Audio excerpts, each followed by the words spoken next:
Welcome to Penrose Learning, where we make understanding easy. In this video, I will explain how to cook beef stew.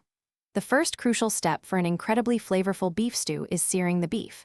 You'll want to cut about 2 pounds of beef chuck into 1.5 inch cubes. Pat them completely dry and season generously with salt and black pepper.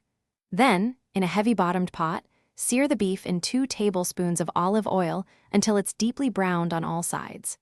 This creates a fantastic crust and locks in those rich flavors. Once seared, remove the beef and set it aside.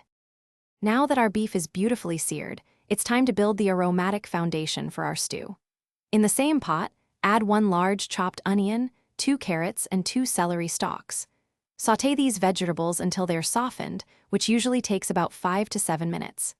Next, stir in 2 cloves of minced garlic and cook for just 1 minute until it becomes wonderfully fragrant.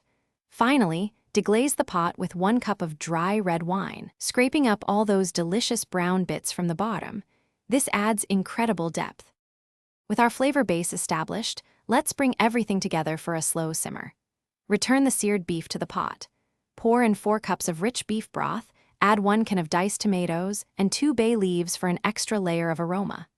Bring the entire mixture to a gentle simmer, then reduce the heat to low, cover the pot, and let it cook for 2 to 3 hours. This long, slow cooking process is key to achieving incredibly tender, melt-in-your-mouth beef. The beef should be easily pierced with a fork when it's ready.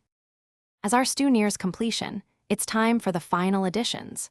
During the last 30 minutes of cooking, stir in 1 pound of quartered potatoes and 1 cup of frozen peas.